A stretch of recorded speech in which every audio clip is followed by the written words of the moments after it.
सहना भवतु सहनौ भुनक्तु सह वीर्यं करवावहै तेजस्विनावधीतमस्तु मा विद्विषावहै। ओम शांति शांति शांति।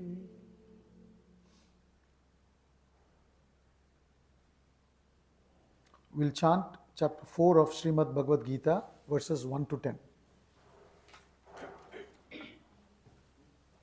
Shri Bhagavanuvacha Imam Vivasvate Yogam Proktavanaham Vyayam Vivasvan Manave Praha Manurikshvaka Vedravi Yevam Parampara Praptam Imam Rajarshayo Viduhu Sakale Neha Mahata Yogo Nashta Parantapa Saevayam Maya Tedya Yoga Prokta Puratanaha Bhaktosi Me Saka Cheti Rahasyam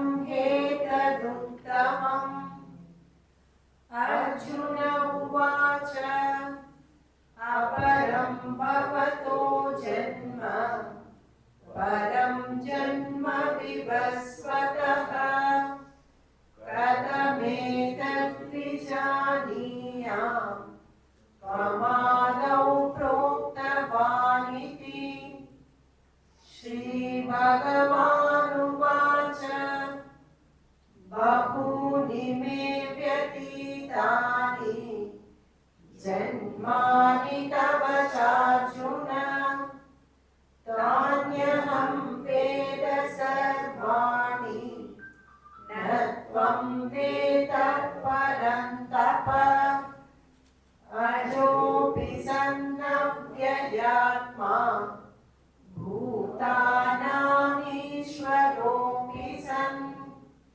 Prakritim svamadhishtaya Sambhavamyatma mayaya Yada yada hi dharmasya Glane bhavati bharata Abhyutthanamadharmasya Tadatmanam srijamyaham Paritranaya sadhunam Vinashaya cha dushkritam Dharma samsthapanataya Sambhavami yuge yuge Janma karma cha me divyam Evam yo veti tattvataha Tyaktva deham punarjanma Naiti mameti sojuna Vitaraga bhaya krodhaha Manmaya mamupashritaha Vahago jnana tapasa Bhuta madbhava magataha. Ralph Waldo Emerson, he says, every man is God playing fool. Every man meaning every woman, every being in short is nothing but God playing fool. Like God is playing hide and seek. He's saying, in other words, this entire universe is nothing but the manifestation of that one divinity. That one divinity has become this universe. And this not everybody knows. Especially as human beings, we have the potential to know that and live according to that knowledge, but majority doesn't know. Minority may know it as an information, but that minority, out of that minority, very, very few people have really put in that effort and brought about the transformation and have gotten enlightenment and have come to know in true effect that they are that infinite appearing to be in this form. You understand? This is the viewpoint of the spirituality, Vedanta. So every one of us are essentially divine.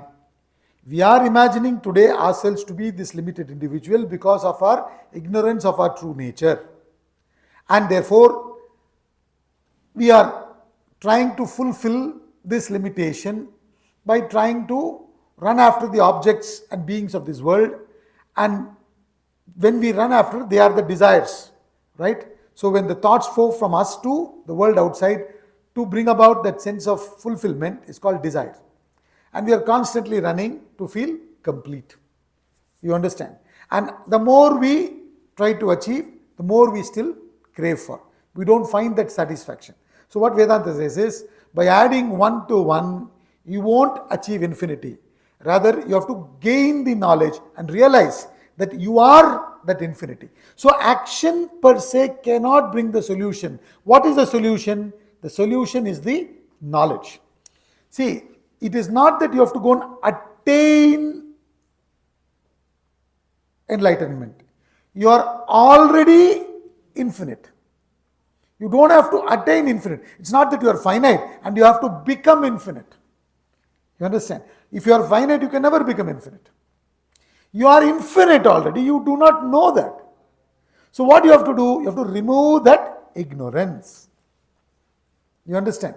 And once the ignorance is removed, you realize the fact that you are infinite. This is called enlightenment. So therefore, the solution or the path to enlightenment or realization is knowledge only. Understand? Only knowledge can give us enlightenment.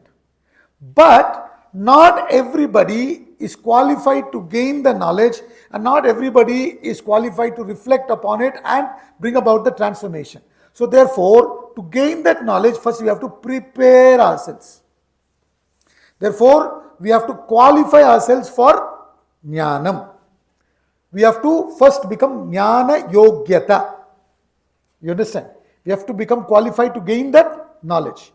So, why is that we are not able to gain the knowledge today? Because our mind is too much preoccupied in the world, and we are so much caught up in the worldly desires. You understand? As a result, we have a lot of commitments. Even though I want to attend all the 5 days, I will not be able to come all the 5 days, but I will try to come as many days as possible. Why are we saying that? Because of so much of attachments and commitments and obligations. You understand? So therefore, initially we need to purify our mind and rise above these preoccupations. Not occupations, but preoccupations. So therefore, in the beginning, you are given karma yoga, path of action. You understand? Through karma yoga, you purify yourself. You drop the bulk of your desires, vasanas. You rise above your vasanas through karma yoga. Being in the world, doing your duty in the spirit of karma yoga. Not just doing karma, which is doing actions to fulfill your desires. Whereas karma yoga, in the sense, you direct your actions towards a higher goal. You are not thinking about the results that you may get to benefit yourself to your personal ego. You drop your ego and identify with a larger purpose and function. Then whatever comes out of it, you accept it as prasad and move on. That way what is happening is, you are not thinking about the result, so you are not increasing the vasanas. You become purified. You understand? Then this mind that is purified needs to become single pointed. So through upasana sadhana, through bhakti sadhana, you send your mind towards an idol. You understand? Though ultimately speaking, the divinity is formless. Not everyone can conceive formless divinity. So through a form, we conceive the formless. You understand? Through a form, we conceive a formless. And then we start directing our mind towards that form. This worship is called upasana. Through that, what happens? Our mind becomes single pointed. You understand? So we need to achieve chitta shuddhi. and then we need to achieve chitta ekagrata. You understand? Chitta shuddhi through karma yoga and chitta ekagraha through upasana or bhakti. And then you become more and more, free from all the preoccupations, and then your mind is now available for the study and reflection. You understand? The mind that is prepared, when it gains the knowledge, to the extent it is prepared, it is immediately able to transform. In the Ashtavakra Gita, this is what we are studying now, is Srimad Bhagavad Gita. Srimad Bhagavad Gita is knowledge given by Sri Krishna to Arjuna. Arjuna is a man of action. Therefore, there is a lot of dilution of the subtle philosophy from the Upanishads, and it is given to Arjuna. Right? In fact, Bhagavad Gita is nothing but the essence of Upanishads. That's why in the Dhyana shlokas given by Madhusudana Saraswati, he says, Sarvopanishado gavo dogda gopala nandanaha partho vatsas sudhir bhokta dugdam gitamritam mahat. He says all the Upanishads are the cows, and Bhagavad Gita is the milk. Shri Krishna is the milkman, milker. Understand? Cowherd boy, milking the cow. And the cow will give milk only in the presence of the calf. Who is the calf? Arjuna. You understand? Arjuna inspires Shri Krishna by his surrender and questioning. You understand? Therefore, he is able to give more and more. You understand? So, Arjuna is the calf. And Shri Krishna is the cowherd boy, Jagat Guru, milking the Upanishads and giving the knowledge according to Arjuna, according to man of action in the world. That's why Bhagavad Gita is more relevant for you and me, because we are very much in the world. You understand? But then there is another Gita, there are many Gitas. One of the Gitas which I am referring to now is called Ashtavakra Gita. Ashtavakra Gita is a Gita given by sage Ashtavakra to King Janaka. Now there the discussions will be very, very subtle. They hardly discuss about karma. There is only inquiry about Brahman, Atman, in that level, in that high level. There, sage Ashtavakra says, highly qualified student, as soon as he hears the words from the Guru, he is instantly realized.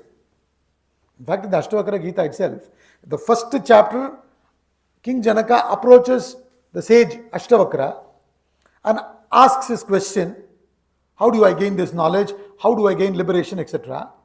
And in the very next chapter, he is realized. And he is realized and he is talking, and the conversation is between two realized souls. You understand? The entire Gita. So, if the student is extremely prepared, the transformation happens instantly. You understand? So, therefore, our thought should be to become more qualified rather than being in a hurry to gain the knowledge. And that's why doing sadhana is important. You understand? Bringing about dhamma, shama, etc. Sense control, mind control, and all that, and becoming more and more qualified. With that qualification, when we hear the knowledge, we will be able to bring about that transformation. So, karma yoga, upasana yoga, you follow, and then you gain the knowledge, and then you come to meditation, and through meditation you realize the self.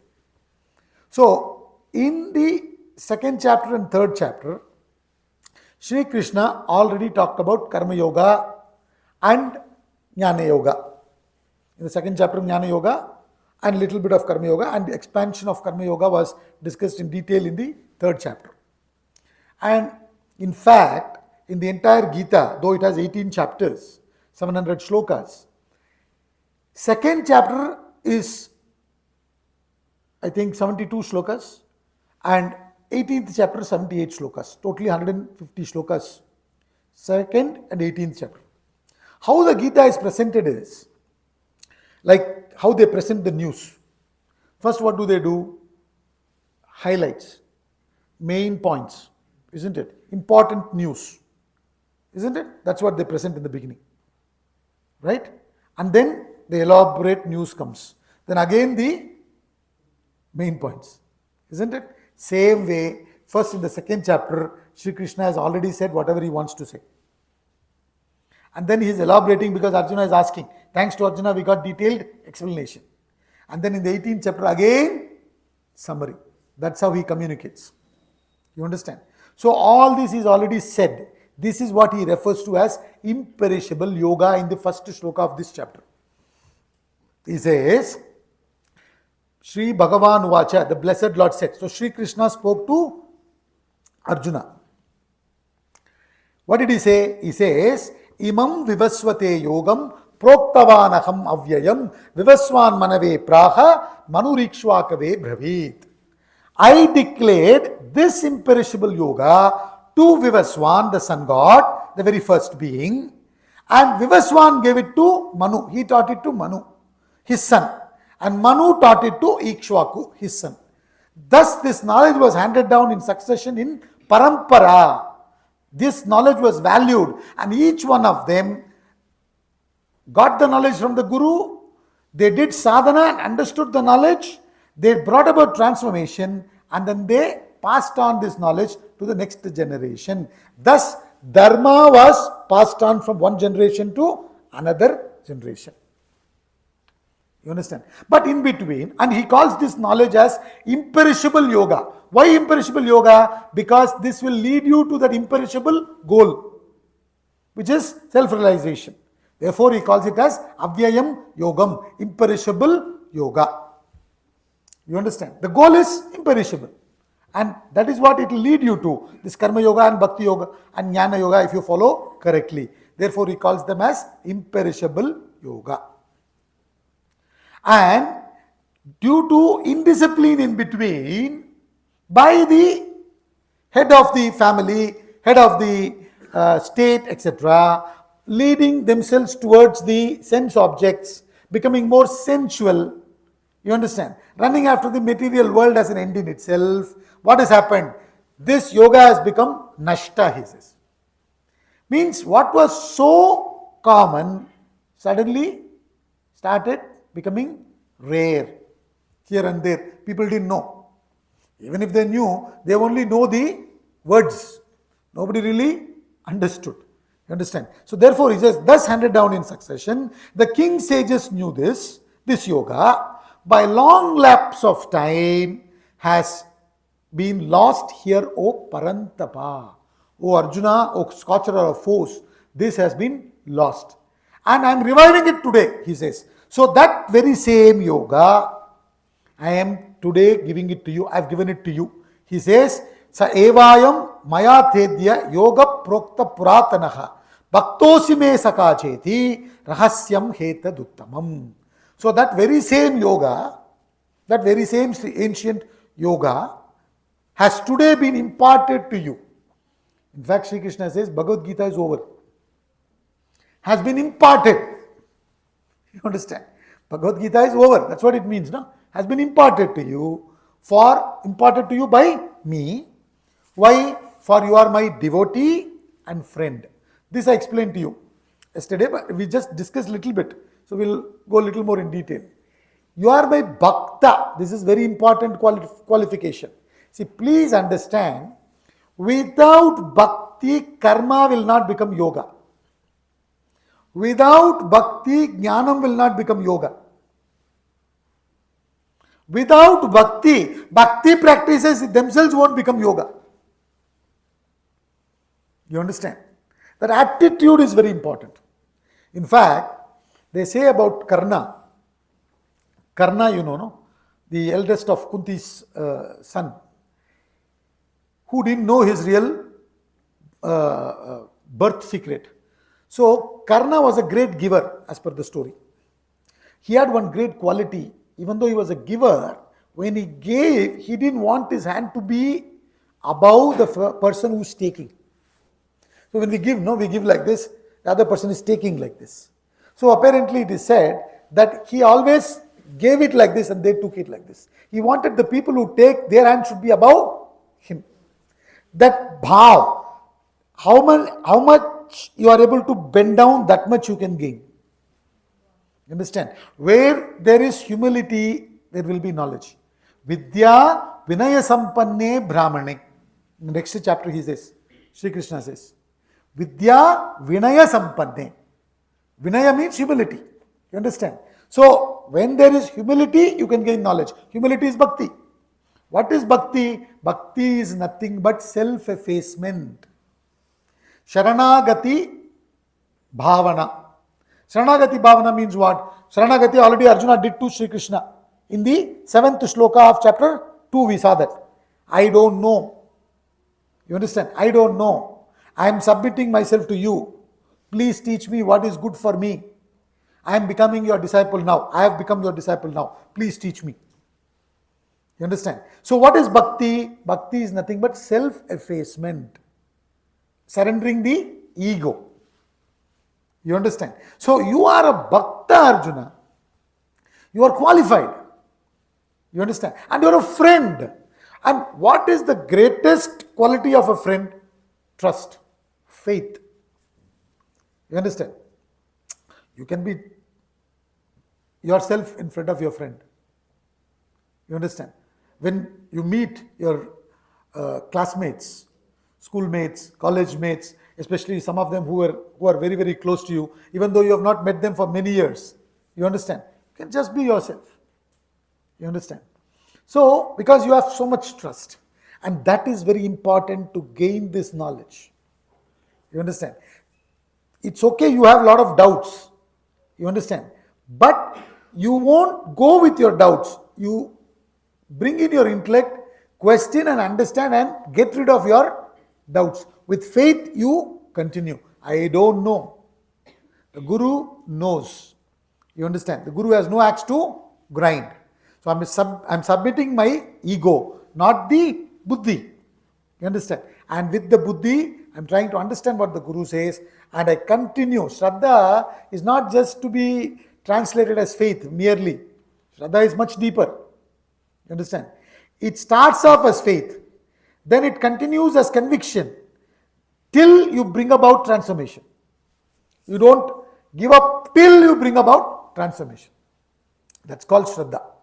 You understand? So Arjuna is a devotee and friend. Therefore I am giving it to you, he says. Arjuna, you have qualified yourself. Therefore I am giving this to you. What am I giving to you? Supreme secret. Secret means rare. Few people only know about it. Right?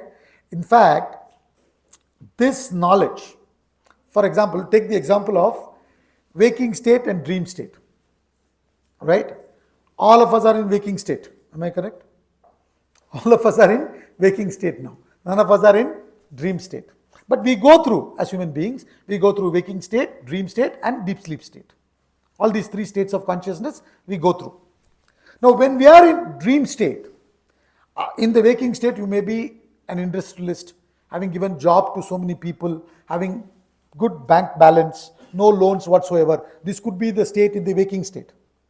The situation in the waking state. In the dream state, you may dream yourself to be a beggar. It could be possible. You understand? And you're not having any job, suffering from poverty and penury, not being able to pay fees to your children, etc., etc.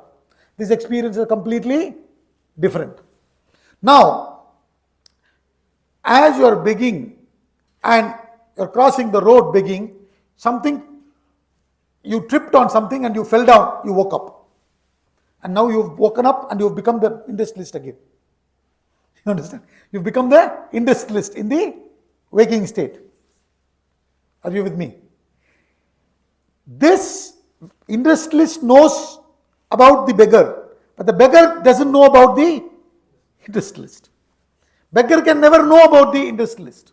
Beggar can only transform himself to that industrialist. Correct or not? Similarly, about the industrialist, it always remains a secret for the beggar till the time he transforms. So even if somebody who is transformed, assume that they enter the dream and they tell, you understand, Baba, I am an industrialist, you are also an industrialist. Don't think you are a beggar. Okay, it's fine. It's all very good to listen that I am an industrialist, but please give me some money. You understand? In other words, that industrialist will always remain a secret to you. You understand? It is the supreme most of all secrets. You understand? Till you realize. And even if you realize, you cannot communicate. And even if you communicate, it will still remain a secret to them till they do sadhana and transform themselves.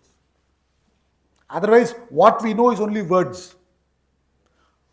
You are not the body, you are not the mind, you are not the intellect, you are Atma. I am not the mind, I am not the body, I am not the intellect, I am Atma. You can say it 25 times. You only know it in the information form. It has not yet become transformation. So you still don't know. It still remains a secret. Therefore, this is the greatest secret, supreme-most of all secrets. And Arjuna is a Kshatriya. When it is a secret means he wants to go and get it. So he is telling Arjuna, you are a Parantapa man, you are a scorcher or a force. You can get rid of all the challenges and go and know it. Go for it. That is what Sri Krishna is saying. And when he says this, Arjuna is getting a doubt. So he is clarifying. Let's see what it is. Arjuna uvacha aparam bhavato janma param janma vivasvataha katametad vijaniyam vamadau proktavaniti. Arjuna uvacha. Arjuna said. He is asking to Sri Krishna, aparam bhavato janma param janma vivasvataha. Your janma, your birth is now here. I know your date of birth. We both are friends. You understand? Krishna Janmashtami, you all celebrate. You understand? So Arjuna says, Arey Baba, I know your date of birth. You are born now. And you are saying you gave this knowledge to Vivaswan. Vivaswan's date of birth is far long before. You understand? Aparam bhavato janma param janma vivasvataha. Later was your birth. Earlier the birth of Vivaswan. How then am I to understand that you taught this in the beginning? You understand? He is asking, how am I to understand? See, please understand. This is why we say Arjuna has bhakti. Arjuna is not saying, you think you can say whatever you want and get away. He is not talking like that. He is asking, you are saying something I am not able to understand, right? Because your birth is now in this era. But Vivaswan's era is long time ago. How am I to understand? See, the question is, how am I to understand? Don't say whatever you want. He is not saying that. He is saying, how am I to understand? This is bhakti. There is something wrong in the way I am understanding. Please clarify that. That is the question. You understand? See, there is another episode. If I get into all these episodes, I don't know how many shlokas we can do today. It's okay. When Swami Vivekananda was invited by somebody abroad to come and give lecture, he wanted to take the permission of Sarada Devi, Saradama, because Paramahamsa Ji was not there. So Sarada Devi said, when he asked, can I go there, inviting me, do I have your permission? She said, please go and get one knife from the kitchen. She just said, get the knife from the kitchen. He went to the kitchen and brought the knife, holding the sharper side to himself and handing over the wooden side to her, handle to her. Then she said, yes, you are qualified, you can go and give lecture. You understand? He put himself in the sharper side and wooden side he handed over. So this qualification is essential. Otherwise, you cannot learn. And if you have not learned anything, how you can give? In fact, if you are a teacher, you have to constantly study. You understand? You have to constantly learn from everything. You have to observe. Then only you can bring in a lot of examples and you yourself can clarify yourself better and clarify others better. You understand? So therefore, he is having that bhakti, Arjuna. So he is saying, how am I to understand that you taught this in the beginning? This is my doubt. I don't understand, he says. right? See, what is happening is every human being is a combination of spirit and matter, Atma and Anatma, Chetana, Achetana Tattvam. Achetana means that which is not, sentient. The body, mind, intellect put together is the material component which is enlivened by the Atma, the Chetana Tattvam, sentient principle. You understand? When you go to buy the electric bulb in the shop, the bulb is not glowing. But when it comes in contact with electricity, it glows. You understand? So, Atma is the Chetana Tattvam, sentient principle. Anatma, the body mind intellect complex, is the Achetana Tattvam. You understand? All of us are what? Combination of Atma, what we call as the self in English. Self in English and Atma in Sanskrit. So, self plus body, mind, intellect, BMI. Self plus BMI is you, me, and all of us. You understand? Now, we who are ignorant, we generally identify with body, mind, intellect, not with Atma. But those who are enlightened, they only identify with Atma. They only identify with Atma, the self. Right? The self in the past enlivened the beings of the past. Self in the past enlivened the beings of the past. Self in the present, which is the same self, is enlivening the beings in the present. Self in the future, which is the same self, will continue to enliven the beings of the future. You understand? Self Atma is called Nitya. In fact, all this we have already studied in the second chapter. Atma Nityaha, Atma Satyaha, Atma Sarvagataha, Atma Akarta, Abhokta, etc., etc., etc. Nitya means eternal. Satya means truth, real. Sarvagata means all-pervading. Understand? Inconceivable, aprameya. It is not born. Ajaha. Understand? It is akarta. It is not the doer. It is abhokta. It is not the enjoyer. All this he explained already in the second chapter. So, this is what an enlightened person identifies with. So, when an enlightened person says I, they are identifying with the spirit and saying I. So, they are talking about the eternal self. Understand? It is the eternal self that is talking. This Arjuna doesn't know, because Arjuna is identifying with the body, mind, intellect like you and me. You understand? Therefore, he is thinking it's Mr. Krishna talking. It is not Mr. Krishna talking. The self in the form of Mr. Krishna talking now. Right? So what obviously Sri Krishna is saying is, self in some other form gave the knowledge to Vivaswan. But what gave the knowledge? Self only gave the knowledge. So I gave the knowledge. You understand? Self in the form of Sri Krishna is giving the knowledge today to you, Arjuna. Therefore, who is giving? I am only giving. So whenever any great master who is enlightened uses the word I, be it Sri Krishna or Jesus Christ or whoever it may be, you understand? They are identifying with Atma, the spirit, and saying I, not with the body, mind, intellect. You understand? So the I, the Atma, the self gave the knowledge to Vivaswan. Because only to the extent you have unfolded the self, you can communicate the self. To the extent you have unfolded, only you can communicate, no? If you have not unfolded, how can you communicate? So somebody who has unfolded the self completely, the self-realized soul, in the past communicated the knowledge to Vivaswan. And today I, the enlightened soul here, in the form of Sri Krishna, is communicating to Arjuna. This obviously Arjuna didn't know, so he asked this question. So Sri Krishna continues. Shri Bhagavan Vacha Bahuni Me Vyatitani Janmani Tava Charjuna Tanyaham Veda Sarvani Natvam Veda Parantapa. Sri Bhagavan Uvacha. Now Sri Krishna is speaking to Arjuna. He says, many births of mine and yours have passed by. O Arjuna, I know them all while you know not, O Parantapa.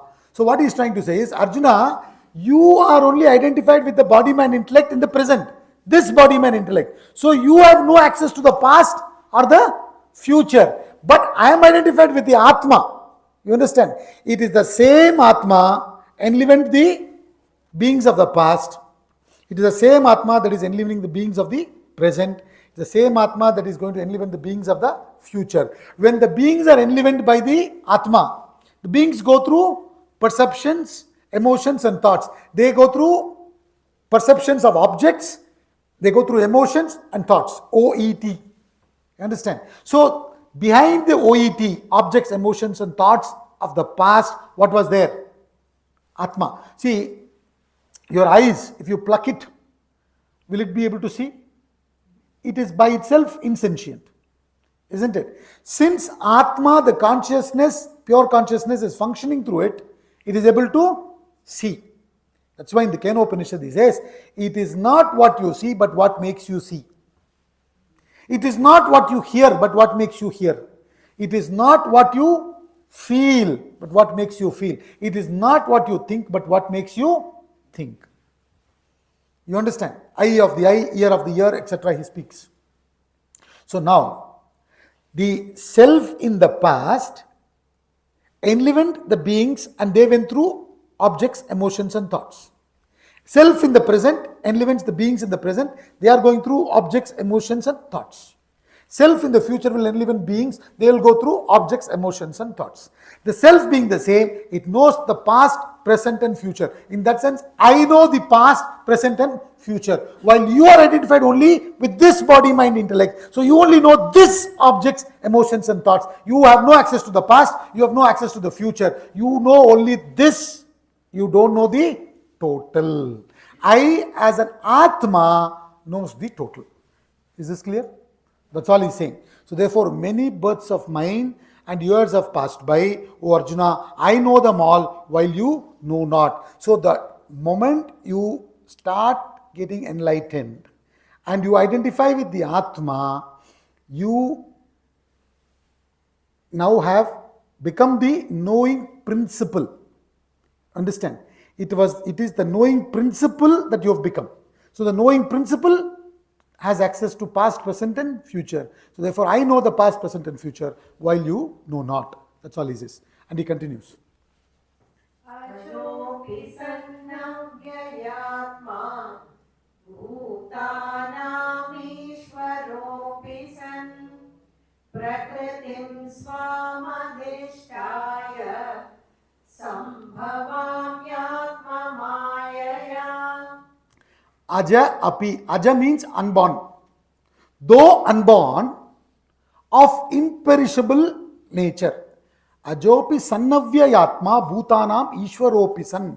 Though unborn of imperishable nature and Lord of beings, Ishvara, presiding over my own prakriti matter, nature, I am born by my own Maya. See, what he's saying is, instead of going into too many analysis and complicated analysis, let's try to understand this in a simpler way. You understand? He says, first of all, Atma is not born when the body is born. Atma is unborn. And in the book by Swamiji, the commentary on Bhagavad Gita, Swamiji gives a very interesting example about the sun and sun's rays. The sunlight, the rays of the sun falls on various reflecting mediums. The sun above is only one. Understand? The rays of the sun falls on various reflecting mediums. And as many reflected suns are born. When the sun rays strikes the reflecting medium, as many reflected suns are born. This you understand? When the reflected suns are born, is the sun born? Sun was already existing. You understand? Now, let's say something happens to the reflecting medium and perishes. What happens to the reflected sun? Dies. When the reflected sun dies, does the sun die? You understand? So similarly, he says, the Atma, the pure consciousness, is equating it to sun. You understand? It is always existing. It is nitya. You understand? It is not born when the body is born. It doesn't perish when the body perishes. In fact, in Tamil Nadu, and I don't know how it is in North, but in Tamil Nadu, because I come from there, in the crematorium, if you go, especially in the burial ground, when people are buried, some of them, after that it will be written there, Totram Maraivu. Totram means manifested date. Date of manifestation. You understand? Maraivu means date of unmanifestation. This is how, if you understand the scriptures, this is how you will understand birth and death. You will not understand birth as the birth of you. It's the birth of the manifestation. You understand? Divinity has manifested in this form. Everything is nothing but the divinity which has manifested in many ways. Like the sun has expressed itself in various reflected suns. You understand? None of us here are not essentially divine. That is why, as per Vedanta, addressing somebody as papi is pap. Jesus Christ says, hate the sin, not the sinner. Hate the sin, not the sinner means you can hate the qualities that is coming out of an ignorant person. You do not want to follow such qualities. But you understand that that fellow doesn't know that he is essentially divine. He is considering himself to be the sinner. You understand? So, he is not a sinner actually. You should hate the sin, not the person who is committing that sin. Because he is essentially divine. You understand? So, Aja Api, though I am unborn, of imperishable nature. I am always existing. I have no birth. That which comes into existence will have to necessarily perish. Jatasya hi dhruvo mrityuhu dhruvam janmam mritasya cha. He already said that in the second chapter.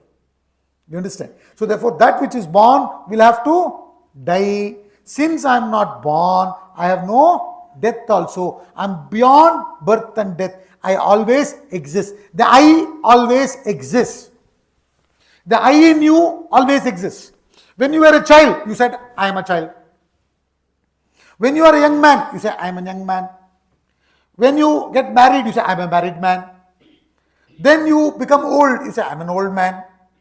Child is different, young man is different, married man is different, old man is different. But I continues to be the same. The I always exists. It is imperishable.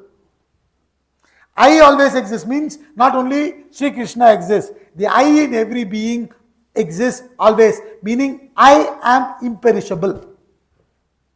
Each one of us are essentially imperishable. Unfortunately, though this is the truth, the scriptures are telling us, okay, agar aisa hota to acha hoga. Why? Because you are now deeply convinced that you are this body which was born on so and so date because of constant thinking. See, please understand, somewhere I read, when you are hypnotized and in hypnosis, if they give you a charcoal, which is not hot, okay, and they put the charcoal on your palm, you accepted it and you have kept it on your palm and you hold it tightly, you close the fingers and hold it tightly in your fist, and slowly they're hypnotizing you that the charcoal is getting hotter and it's becoming really hot. You know, in your mind, you're hypnotized, and there comes a time when they say you will not be able to hold the charcoal anymore because you're feeling the heat like that. Then what will happen? You will drop it. And afterwards, when they bring you out of hypnosis, they say there will be a mark on your palm. There will be a mark on your palm. Even though the fire, the heat was fake, it has its effect. You understand? This is what is happening to us. Even though we have been imagining, this imagination has been continuing for a long time, that I am this body, I am this mind, I am this intellect, I am X, Y, Z. Therefore, the effects are continuing, though they are not true. This is what Vedanta is saying. But this is available to your senses, so you believe in this. Because you are conditioned. You understand? So what Vedanta says here is, this is your nature, imperishable, though unborn. This Sri Krishna knows because he is enlightened. Enlightened master knows. You and me don't know. You understand? And the enlightened master is giving us the scripture. So he says, though unborn of imperishable nature and Lord of beings, from me the beings have come about. I am the primeval source. You see, space is all pervading. This body is made up of what? 5 elements. Earth, water, fire, air, space. Right? Space is the subtlest of all elements. Space is more pervasive. When you say subtle, means more pervasive. You understand? And space is more pervasive, therefore it is subtlest of all the 5 elements. But even space is not there in deep sleep. When you are in deep sleep, do you have the concept of space and time? No concept of space and time. But in deep sleep, the I is there. That's why tomorrow morning you say, I had a nice sleep. I had a very nice deep sleep. The I was there. So I is much subtler. It is more pervasive. So space is inherent in the I as a potential. So what he's saying now is, I am the Lord of all these beings, the matter.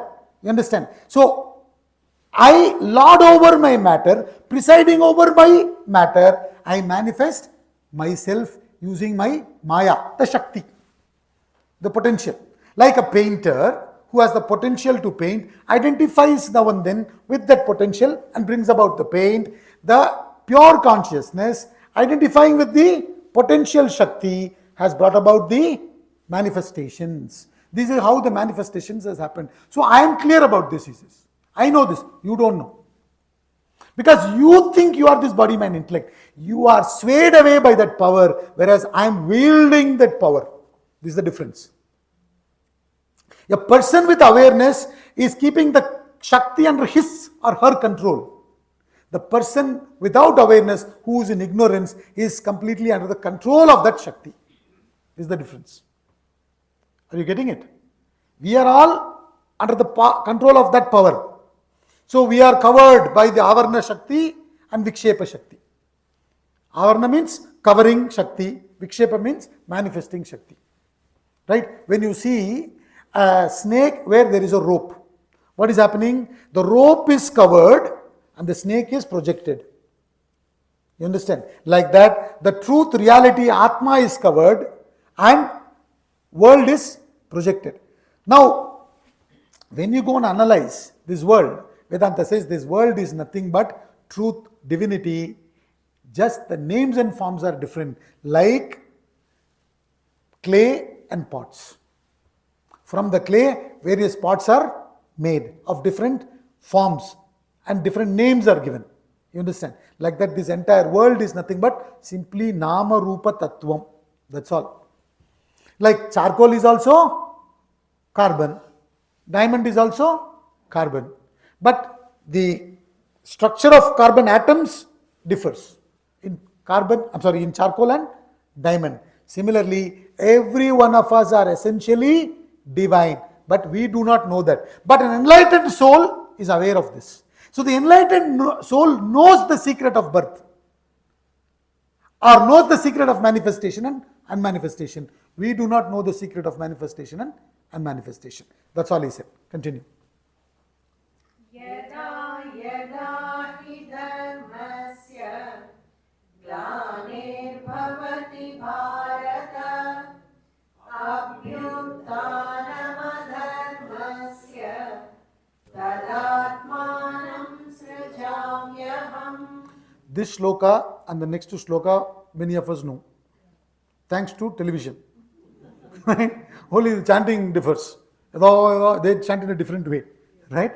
So, now what he is saying is, see this concept, see this class we have for 1 hour 15 minutes for 5 days. We are trying to cover the entire 4th chapter. So, we don't want to go into too many different interpretations and all that. And I also want to make it simple for you to understand. Now, what you must understand is they talk about the concept of avatara here. The word avatara, a lot of people, Sri Krishna is an avatara of Lord Vishnu. You understand? Now, what is this avatara? Avatarati iti avatara. Avatarati iti avatara means that which comes down.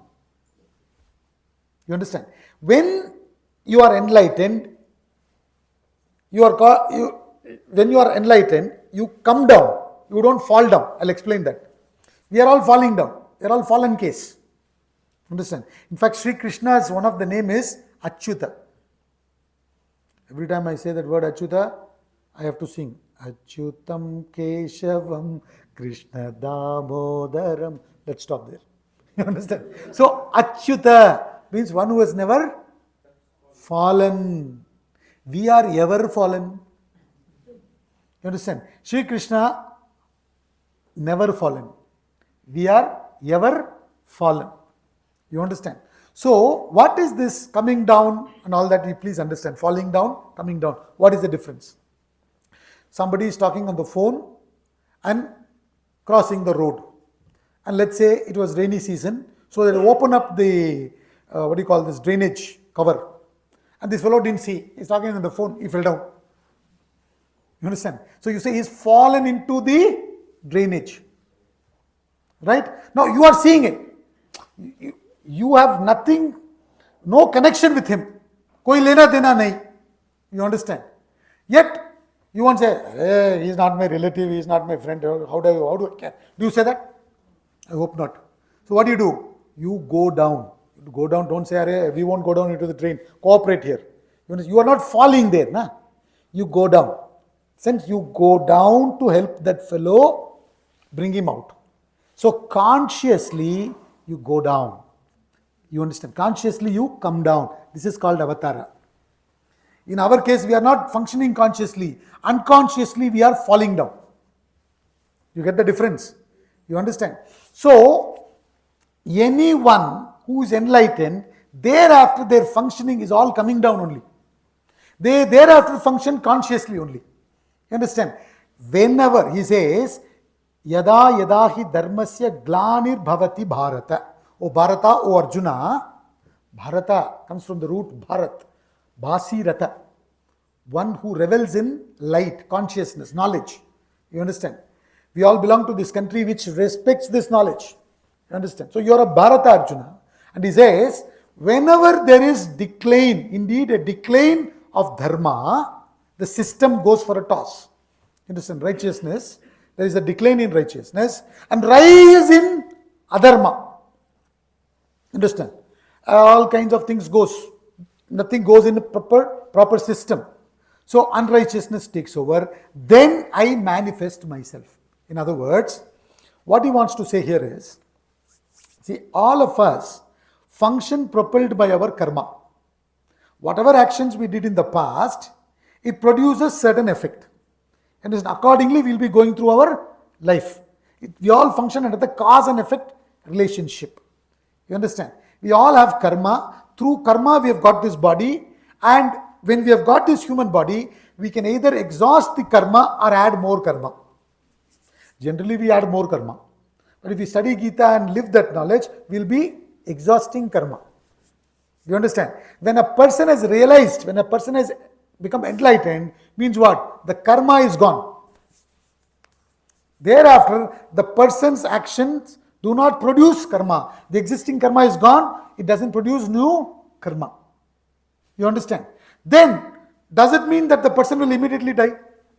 Because karma to chala gaya. No. When a person was born, the person was propelled by certain vasanas. That you call as prarabdha karma. You understand? That prarabdha karma continues and because of that he goes. But prarabdha karma doesn't produce fresh karma. It simply exhausts. This is one explanation. Other explanation is environmental vasanas. What you call as samashti. Vyashti, samashti. Vyashti, individual karma. Samashti karma. Vyashti karma is not there for that person. But samashti karma is there. See, when you are born, you have a certain karma. Therefore, you are born in Punjab to a particular set of parents. You understand? And the particular set of parents also have to have that karma to get you as a son or daughter. So this is Vyashti, that is Samashti. Is this clear? So in the case of an enlightened person, the Vyashti karma is not there. But the Samashti karma is going on. As per the need, as per the demand, the enlightened person consciously comes down, settles dharma as much as possible and goes. Like whichever window is open, you understand, the wind comes, purifies the place and moves away. Like that, the person has no selfish desire to go and serve, has no ego to think that I can only serve, nothing of that sort.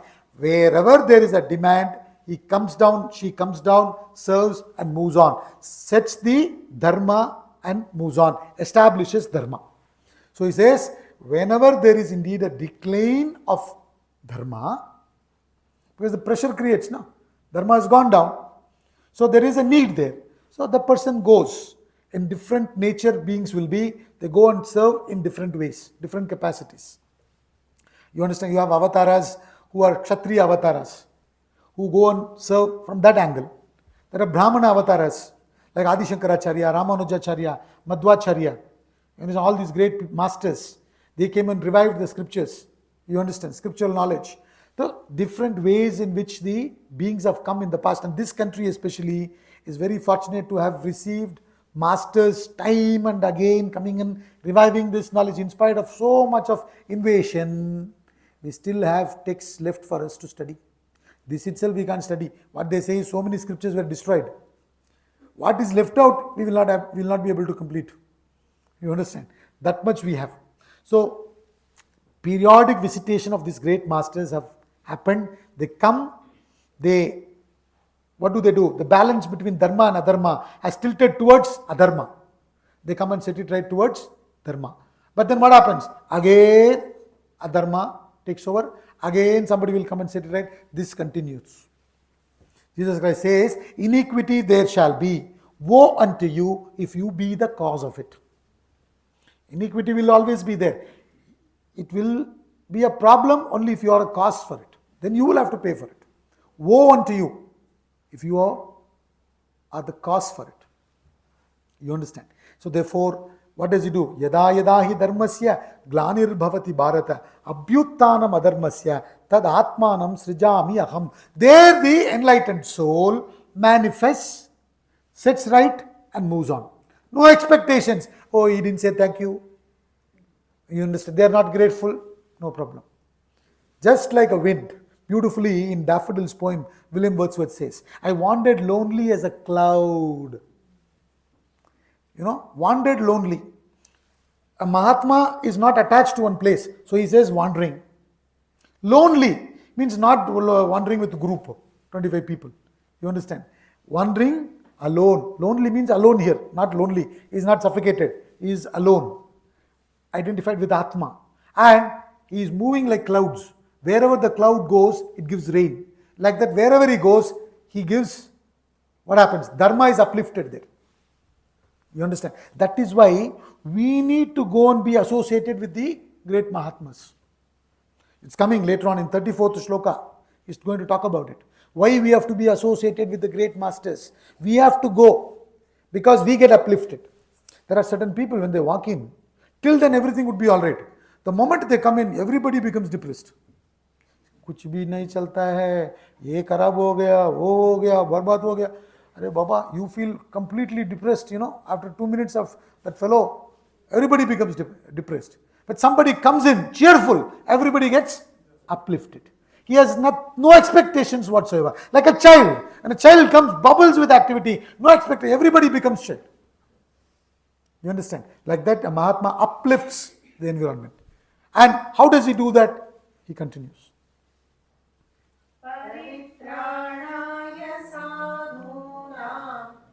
विनाशाय च दुष्कृतां धर्म संस्थापनार्थाय संभवामि युगे युगे. परित्राणाय साधूनां विनाशाय च दुष्कृतां धर्म संस्थापनार्थाय संभवामि युगे युगे. Yuge yuge doesn't mean only in yugas they come. One yuga they have come, gone. Next yuga only they will come. Not like that. Yuga yuga means again and again, periodically they come. For the protection of the virtuous. How do you protect dharma? By protecting dharmic people. You understand? Sattvic people. So he says, Paritranaya sadhunam. Paritranaya sadhu. Sadhu means sattvic people. See, every human being's mind is made up of three temperaments called sattva, the balanced, serene state of mind, calm, composed state of mind, then rajas, which is greedy, desirous, result oriented mind. You understand? Active, desire oriented, greedy mind, desire ridden mind. Then tamas, lazy, lethargic, indolent, heedless to consequence, that kind of a mind. And all of us have all these three temperaments. Sattva, rajas, tamas, तीनों चीज है. The difference is only in permutation combination. Some has more sattva, some has more rajas, some has more tamas. You understand? So when sattva is high, you abide by dharma. When rajas is high, you understand? You may be a little bit fearful, but desires may propel you. And then you may go little in adharmic side. You understand? When tamas, completely adharmic. You become extremely destructive. For your selfish, you can destroy how many ever people you want. It's okay. You understand? So that kind of a person is tamasic. So now, what do you have to do? You have to control, manage, eliminate rajas and tamas and increase sattva. If you want dharma to be protected, you have to increase sattva. So already sattvic people, the sattvic things in the world has to be protected. You understand? So I already explained to you. When you become aware, you don't fall down, you only come down, and coming down implies conscious action. Falling down implies unconscious action. You understand? Nobody can consciously do anything wrong. Please understand this. Take the example of film roll. Those days, we had an analog camera, no? And it used to have film rolls. The film roll, I think we could take about 36 pictures or so. And after completing 36 pictures, you put it back in the dabba box and then give it in the studio. The studio fellow, what does he do? He takes the negatives to the dark room. He takes the negatives to the dark room and then develops it. If the film roll is exposed to light, it cannot be developed. So negative only develops in darkness. It never develops in light. You understand? So the moment awareness has come in us, the moment knowledge has come in us, to the extent we are aware, to the extent we have knowledge, there is no way of doing anything wrong. So these Rajasic and Tamasic people, because of lack of awareness, because of the ignorance, they are going in the way they are going. So you won't have hatred towards them. You will have to bring them back. You understand? That is what this dharmic person does. So he says, for the protection of the virtuous, paritranaya sadhunam, vinashaya cha dushkritam. Dushkritam vinashaya means not killing people per se. Finally, if it needs to be done, a Kshatriya may do that. But first what they do? Rehabilitation. Pehla rehabilitation. You understand? Something that cannot be rehabilitated at all has to be eliminated. You understand? So therefore, protect the virtuous, destroy the wicked. When the wicked is destroyed and virtuous is protected, dharma is established. Thus they establish dharma. And I am born from age to age. I am born from age to age doesn't mean only, Sri Krishna is born. Self-realized Mahatma in the context keeps on surfacing. You understand? That doesn't mean, see, this is another problem. This avatara concept has to be understood correctly. Otherwise, we'll wait for some avatar to come and sort our problem. Like they show in the movie, everybody is suffering. And then they wait, then Salman Khan comes. Shah Rukh Khan comes. The hero comes and then solves their problem. So we are all waiting for some avatars to come and solve the problem. No.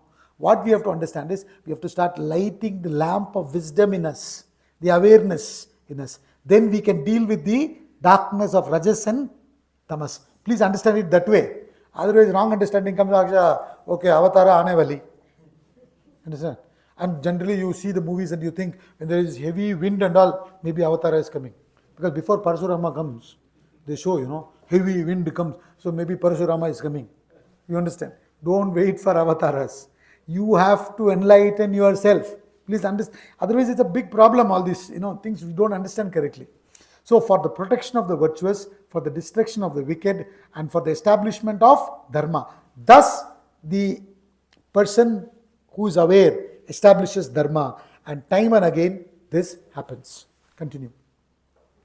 जन्म कर्म च मे दिव्यम् एवं यो वेत्ति तत्त्वतः त्यक्त्वा देहं पुनर्जन्म नैति मामेति सोऽर्जुन.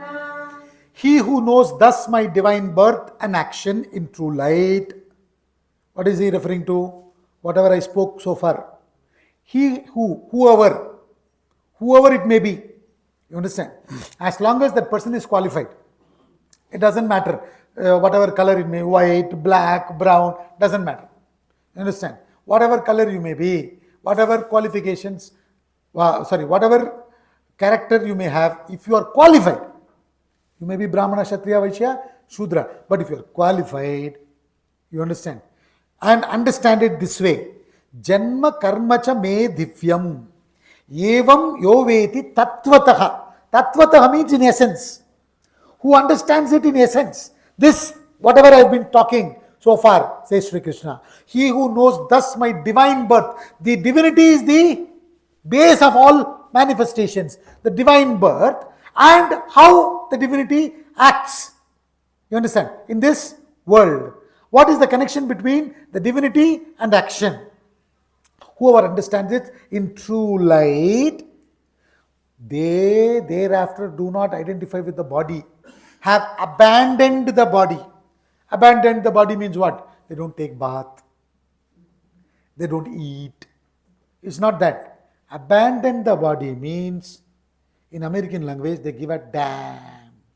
Damn in the sense mentally, not physically. Physically they will take care, but they don't identify with the body. Body means the body, mind, intellect here. Body is the gross body. Mind, intellect is the subtle body. Vasanas is the causal body. So you can interpret it anyway. They don't identify with body, mind, and intellect thereafter. You understand? They identify only with the Atma. In fact, Swami Ramtirtha, when he speaks, many times you get confused. He says, Rama says. Who is Rama? I have manifested here as Rama, but I am actually Atma. So therefore he says, Rama says. Not Sri Rama. He is referring to himself. You understand? So they are seeing themselves, meaning this body, mind, intellect, different from the body. In the scriptures they very clearly say, you are not this body, not this mind, not this intellect, nor do these body, mind, intellect belong to you. You are a Sakshi Chaitanya. You are a witnessing consciousness. You understand? So he who knows thus my divine birth and action in essence in true light, he or she does not identify with the body thereafter. They identify only with the Atma. Having abandoned the body, they are not born again. They don't get into this routine mechanical existence thereafter. They live conscious life. Anybody who is living conscious life has nothing to do with birth and death. They've gone beyond birth and death. See, we are all afraid of death. Mahatmas are afraid of death, birth. In the sense, Vasanas.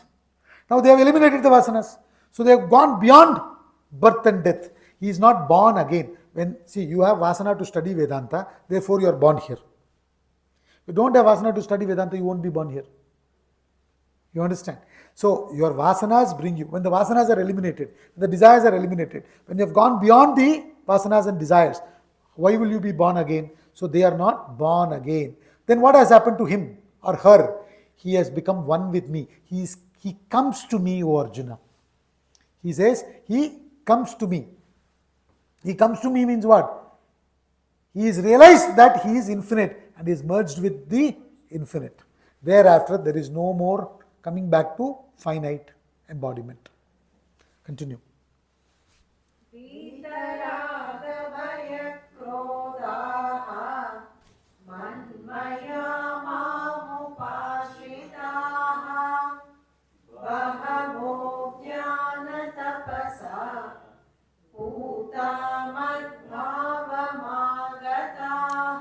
So such a person is completely, he says, freed from desire, fear and anger. What are they? They are all modifications of desires.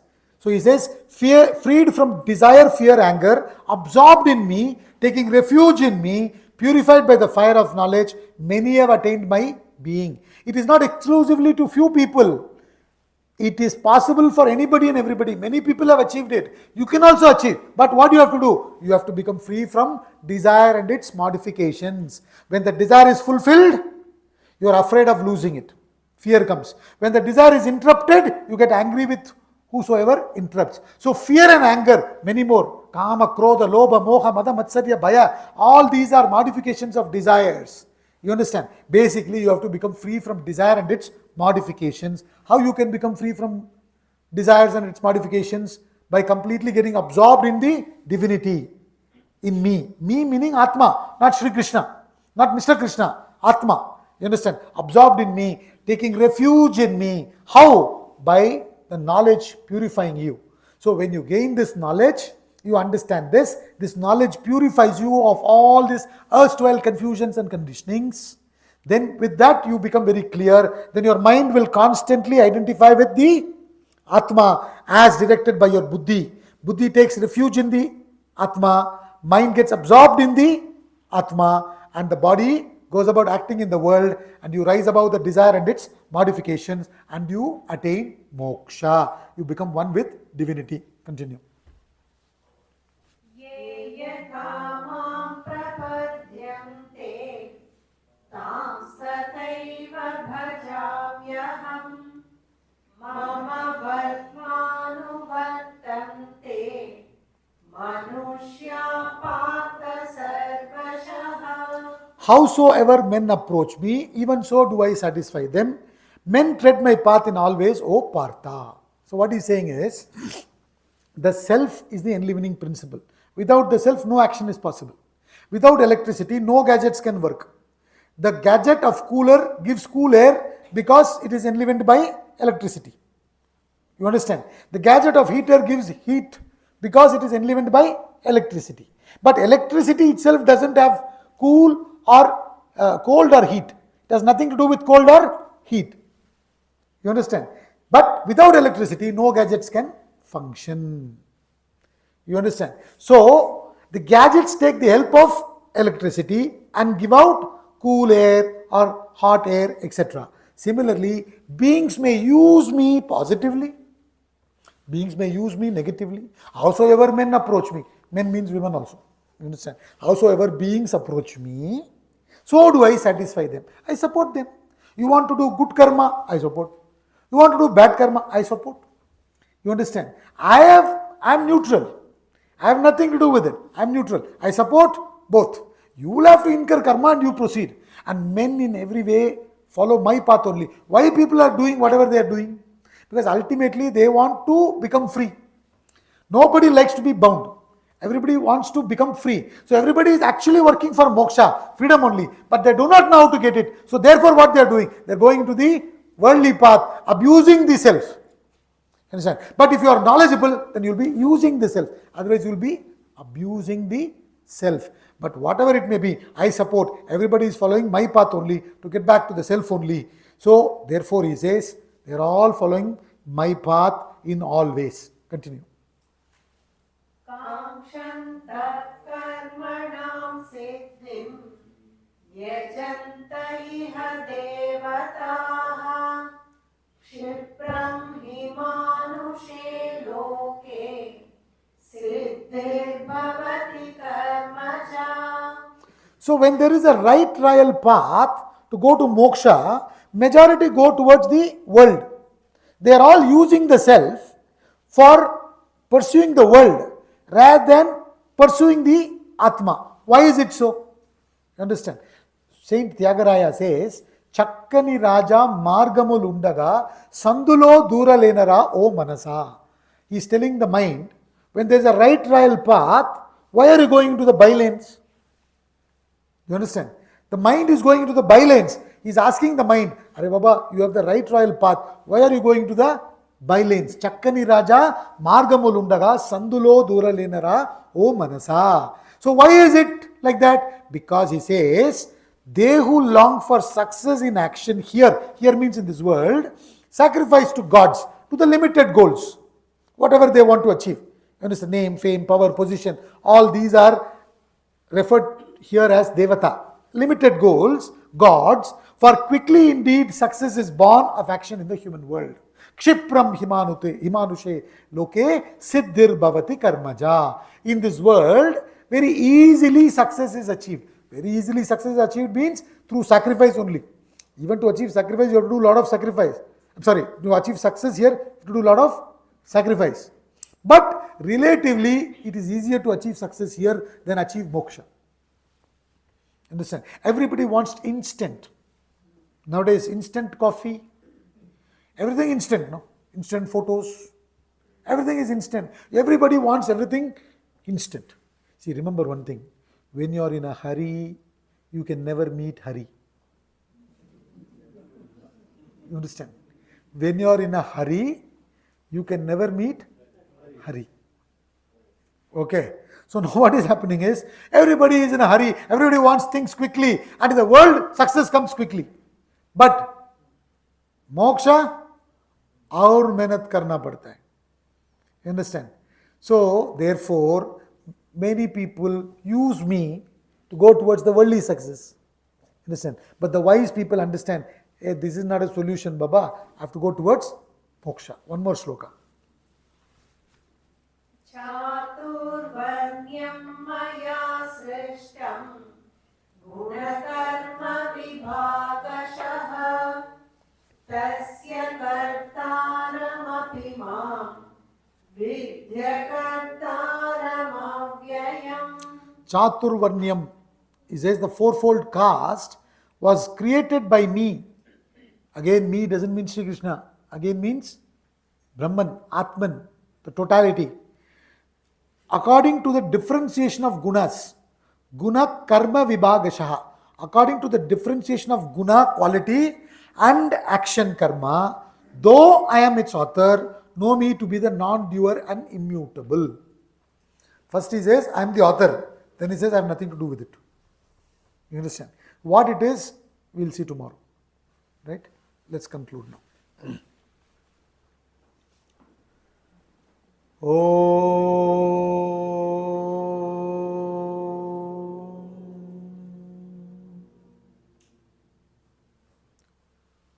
Om Purnamada Purnamidam Purnat Purnamudachyate Purnasya Purnamadhaya Purnameva Vashishyate. Om Shanti Shanti Shanti.